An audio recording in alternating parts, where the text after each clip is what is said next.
Road మీద కూర్చుంటా, మీరు ఆపుతాంటే మీరు ఆపకుంటే నేను ఇంకా ఈ ట్రాక్టర్ ముందే కూర్చుంటా. ఇప్పుడు ఏమైతే చూస్తాం, కాన్సిక్వెన్సెస్ ఏమైనా సరే నేను చూసుకుంటా. నా ఎమ్మెల్యే పదమైనా సరే ఇక్కడ కూర్చుంటే ఇప్పుడు నేను మీరు వినకుంటే నా మాట మర్యాదగా ఏదో మీరు ఏడికైనా బతకనికి వచ్చి మీరు మమ్మల్ని బతకకుండా చేస్తున్నారు హైదరాబాద్. ఏదన్నా కానీ మీరు ఇప్పుడు మాకు నోటీస్ లేకుండా ఎట్లా చేస్తారు మీరు మా ఏరియాలో? ఏదన్నా కానీ మా ఎమ్మెల్యేకు మాకు నోటీస్ లేకుండా ఎట్లా చేస్తారు మీరు? మీరు ఆపండి, మీరు ఆపకుంటే నేను ఆ బండి ముంగళ కూర్చుంటా. మీరు బండి ముంగళ కూర్చోవాలన్నా ఆపుతారా? అట్లాంటి 100 ఉన్నాయి, నేను చూపిస్తాను. నా ఎంబడి రాండి, మీకు పెద్ద పెద్ద కాంప్లెక్స్ ఉన్నాయి, అవి గులగొట్టండి ముందు.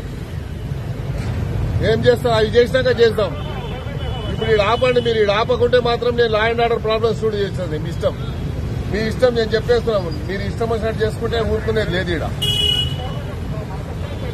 మీరు మీ పని ఏం లేదండి. మీ పని ఏముంది, మున్సిపల్ పని వాడు చేసుకుంటాడు, మీకెందుకు సార్? నేను చెప్తున్నా, మీరు ఆపండి అంటున్నారు. 2 రోజులు ఆపండి, సీఎం గారు వచ్చినాక నేను మాట్లాడతాను. అప్పటిదాకా ఆపండి. మీరు ఏం లేదు, ప్రపోజల్ ఏం లేదు.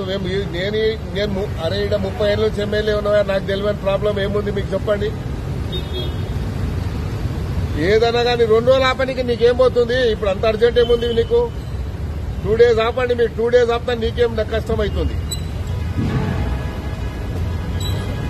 మీరు 2 రోజులు ఆపండి, తర్వాత నిర్ణయం చేస్తాం మేము. ఇక మీరు ప్రెస్టేజ్ ఇష్యూ తీసుకుంటారా? మీరు చెప్పండి.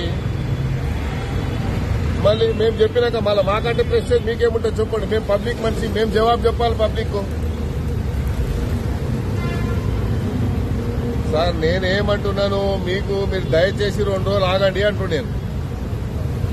ఎన్క్రోచ్మెంట్ కాదు, వాళ్ళు ఇష్టం వచ్చినట్టు కొడుతుండే. ఈడ ఫిజికల్లీ హ్యాండిక్యాప్ ర్యాంప్ ఉంది, ఆ ర్యాంప్ కొడుతాడు. ఎట్లా పోతాడు ఫిజికల్లీ హ్యాండిక్యాప్ లోపలికి? మీరు 2 రోజులు ఆపండి దయచేసి. Don't take it as prestige please.